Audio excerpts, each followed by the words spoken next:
అండి ఈరోజు మేము చికెన్ పచ్చడి పెట్టుకుంటున్నాం. చూడండి, చికెన్ ముందుగా ఇట్లా వేసుకోవాలి.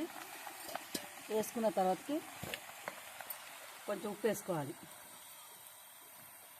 ఇట్లా కొంచెం ఉప్పు, కొంచెం పసుపు,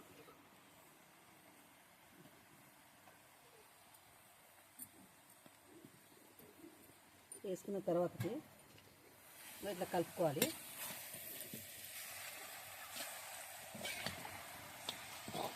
ఇట్లయితే ఏమవుతుందంటే మనం ఉప్పుగా వేసుకుంటాం కదా, లోపల ఉన్న నీరంతా కొంచెం ఊరుతుంది అనమాట. ఊరినప్పుడు ఆ ఊరిన నీరంతా తీసేస్తే అప్పుడు తర్వాత నూనెలో వేయించుకోవాలి. తొందరగా నూనెలో వేగుతుంది మంచిగా పచ్చడి.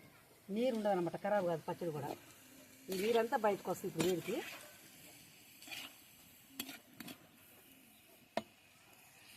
కొంచెం లైట్గా ఉమ్మగలుగుతుంది ఇట్లా.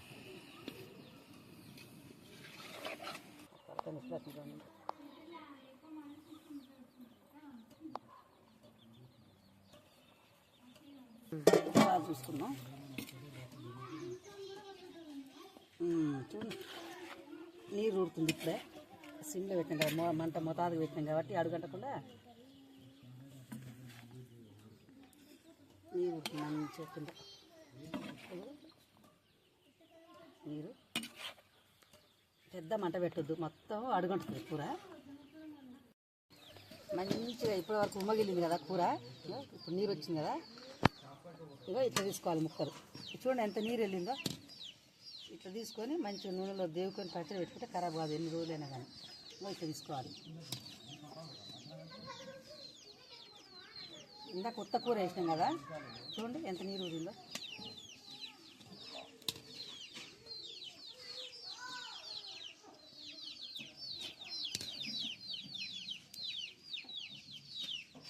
శుభ్రంగా తీసుకుంటే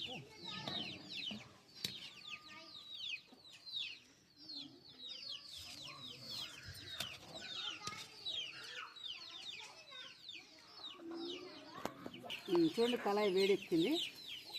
ముక్కలన్నీ తీసేసుకున్నాం కదా, ఇప్పుడు నూనె పోసుకున్నాం. నూనె కాగిందాక ఇట్లా ఉంచుకున్నాం.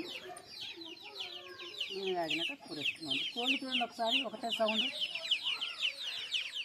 చూడండి, సాయంత్రం వేళ కదా, కోళ్ళు గూటికి వస్తున్నాయి.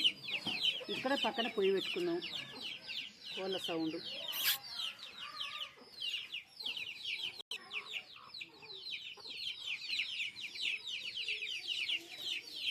ఇప్పుడు చూడండి, నూనె బాగా వేడెక్కింది కదా, చికెన్ వేసుకుంటున్నా.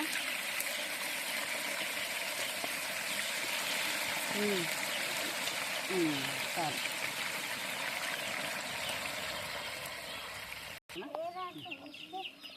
చూడండి, ఇట్లా మంచిగా కలుపుకోవాలి, లేకపోతే అడుగు కలుసుకుంటాయి పోయి.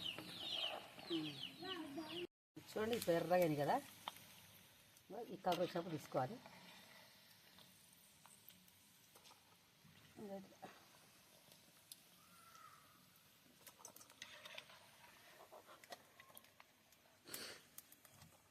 మంచి కలర్ వచ్చింది, గోల్డ్ కలర్గా. పచ్చి అనేది లేదు దీంట్లో.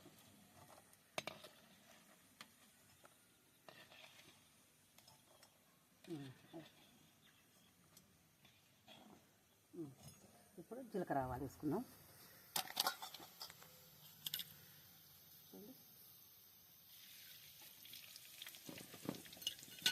ఇప్పుడు ఎండుమిరపకాయలు. ఇప్పుడు అల్లం వెల్లిగడ్డ పేస్ట్. చూడండి, అల్లం వెల్లిపాయ పేస్టు.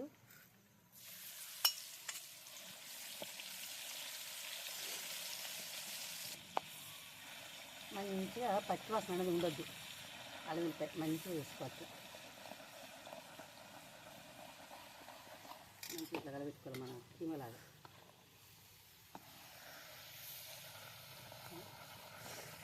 పచ్చివాసన అంతా పోయేటట్టుగా అల్లం మంచిగా కలుపుకోవాలి. ఇప్పుడు కరివేపాకు వేసుకుందాం. చూడండి, బాగుంది వాసన. కరివేపాకు వేయగానే గుప్పు అని వస్తుందిగా కరివేపాకు వాసన. మంచిగా ఉంది, స్మెల్ అద్దరిపోతుంది. పో,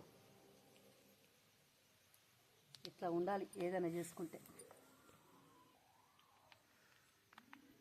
ఏదైనా పచ్చళ్ళు కానీ ఏదైనా చేసుకోవాలంటే తృప్తిగా మంచిగా అన్ని విధాలుగా చేసుకోవాలి, తృప్తిగా తినాలండి. ఇది చేసుకున్న 2 ముక్కలైనా సరే కదా.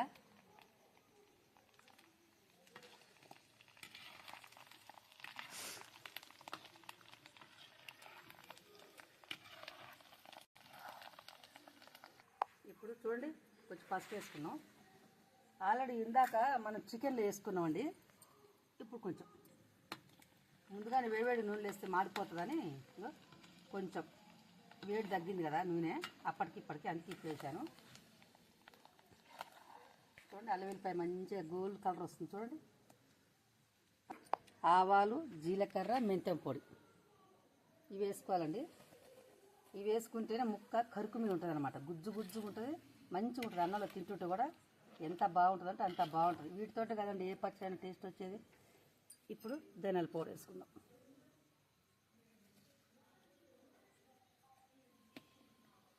కొంచెం చాలా బాగుంటుందండి ఇది ధనియాల పౌడర్. అందులోనే గరం మసాలా కూడా ఉంది. ఇప్పుడు ముక్కలు వేసుకుందాం. చికెన్ ముక్కలు ఇప్పుడు తెంచుకున్నాం కదా. చూడండి ఎట్లున్నాయి మన పకోడీలాగా కరకరలాడుతున్నాయి. ఇట్లా ఉంటేనే పచ్చడి చెడదండి, ఎన్ని రోజులైనా కదా బాగుంటుంది. లోపల పచ్చిదనం లేదు కదా, ఎర్రగా మనం ఫ్రై చేసుకున్నాం కాబట్టి వీటిని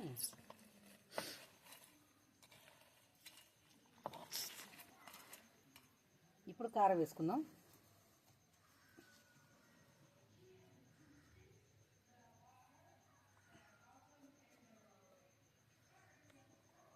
చూడండి, ఇప్పుడు కారం వేసుకున్నాం.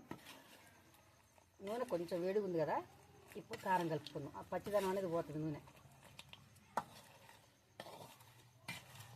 వావ్, జీలకర్ర వాసన, ధనియాల పౌడర్ వాసన సూపర్ అంటే సూపర్ వస్తుంది నాకైతే.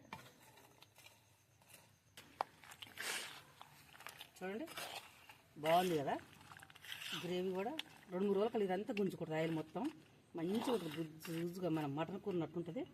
ఇది కొంచెం వేడి మొత్తం చల్లారిపోయినాక 2 నిమ్మకాయలు పడతాయండి ఈ కూరకు మాత్రం. ఈ చికెన్ పచ్చడికి ఖచ్చితంగా 2 నిమ్మకాయలు పడతాయి. పిండుకోవాలి అంతే, అయిపోయింది, సింపుల్. సరేనా? ప్లీజ్ ఫ్రెండ్, నన్ను సబ్స్క్రైబ్ చేసుకొని నాకు సపోర్ట్ చేయండి. సరేనా? లైక్ చేయండి, మర్చిపోకండి నన్ను.